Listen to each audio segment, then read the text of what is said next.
इसमें इसमें देखो क्या होता है, इसमें होता यह है कि प्लेनेट जो है वो इलिप्टिकल ऑर्बिट में सन के चारों तरफ रिवॉल्व करता है।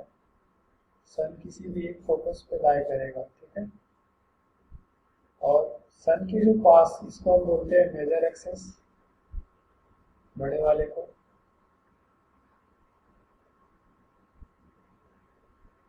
छोटे वाले को हम बोलते हैं माइनर एक्सेस। तो जो पास वाला, मेजर एक्सेस के जो पास वाला पॉइंट होता है उसको हम लिखते हैं ई से, उसको बोलते हैं पेरीहीलियन और पेरीगी। क्या बोलते हैं?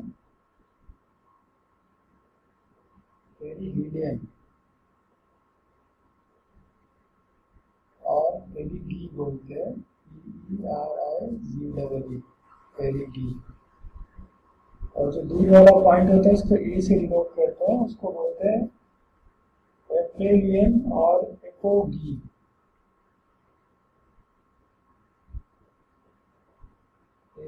APHELION और क्या बोलते हैं? एपोगी, APO, ठीक है। अब इसमें मेन चीज क्या होता है, एक चीज और, कि सपोज प्लेनेट जो एस है, ये जो प्लेनेट है उसको तुम एस से मिलाओ और एस डैश से मिलाओ, इसके पॉइंट को मान लेते हैं पी। सपोज ये प्लेनेट मूव करते करते यहाँ आ गया, राइट, और इसकी पॉइंट को हमने लिखा पी डैश, और इसको मिला दें दोनों से, राइट। तो होता ये है, मेन चीज ये है, ध्यान से पहले समझो कि S dash E plus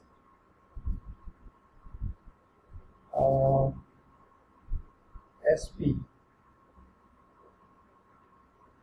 P के साथ वाली पोजीशन इक्वल टू होगा क्या? S dash P dash plus S P dash, ठीक है। ये एस वाली पोजीशन है ये, और ये एस डैश वाली पोजीशन, क्लियर? ये याद रखना, हो गया। नेक्स्ट हमारे पास आता है क्या?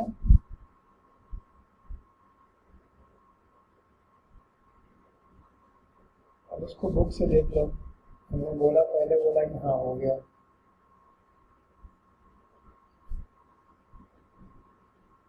सेकेंड देखो, Kepler second law of areas.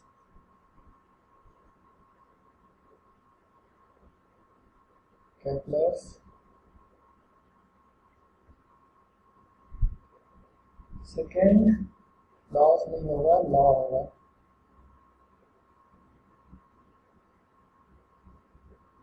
Second law of areas,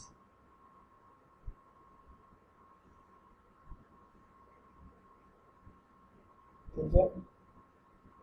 इसमें क्या होता है, इसमें ये समझना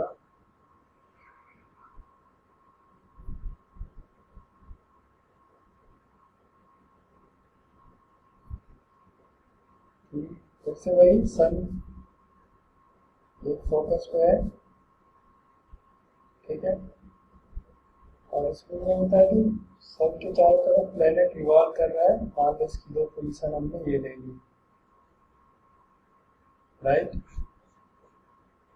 किसी टी टाइम में मान लो ये यहाँ से तुम कुछ भी ले सकती हो, इसको ए डैश लिखो, ए डैश से बी तक जा रहा है, और जो सन के पास में आया प्लेनेट तो सी से डी, सी से डी, और ये हमारे पास एस हो गया। तो जो एरिया होगा, area A dash S B equal होगा एरिया सी एस बी के बराबर होगा, जिसको हम बोलते हैं एरियल वेलोसिटी।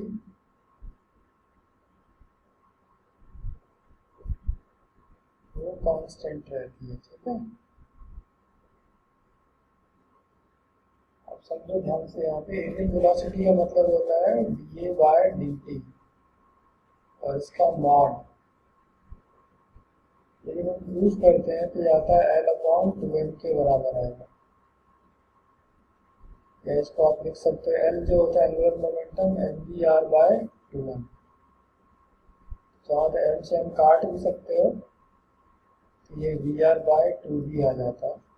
ये एरियल वेलोसिटी है। ऑलराइट,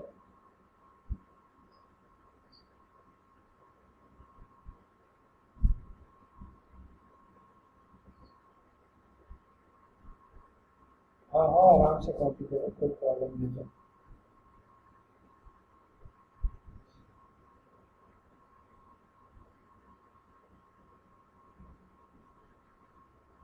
जैसे हो जाए तो मुझे इन्फॉर्म कर देना।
ठीक है, थर्ड लॉ की बात करेंगे।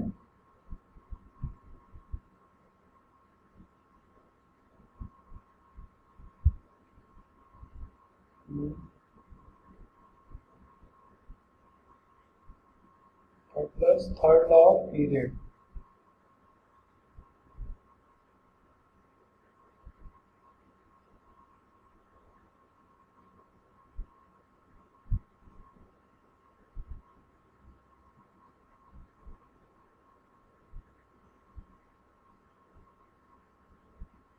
ऑलराइट, तो इसमें आप लिखोगे, इसको ध्यान से समझना, इसमें बहुत कुछ सीखने को है। और क्या बोलते हैं इसको, जो सीखेंगे फार्मूला उसमें बहुत सारे अवेलेबल भी हैं। तो एलिप्स ये हमारा सन, राइट, और पेरिहिलियन एपीलियन हम पी और ए लिख सकते हैं। ठीक है, इसको हमने लिखा R1 और ये हमने लिखा R2, राइट।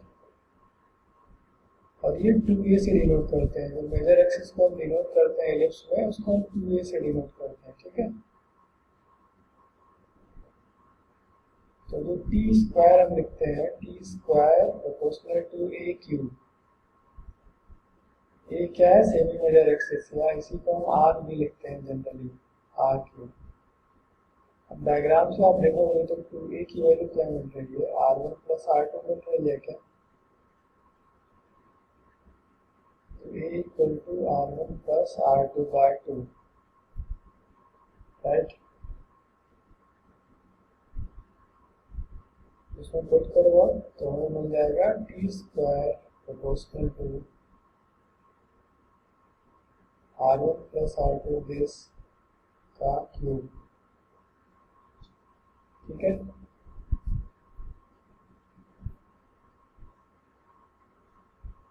इतना हो गया तो बता देना मुझे।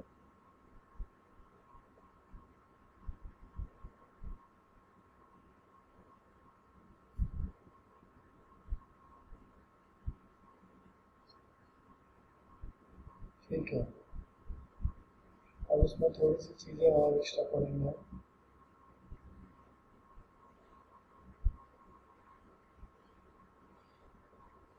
थोड़ा सा और पढ़ेंगे बच्चे, देखो इसमें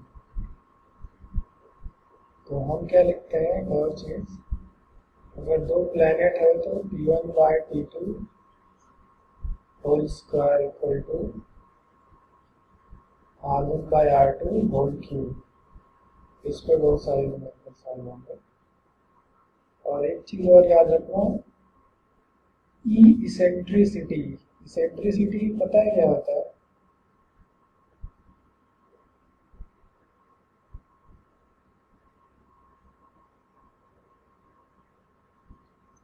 eccentricity of an ellipse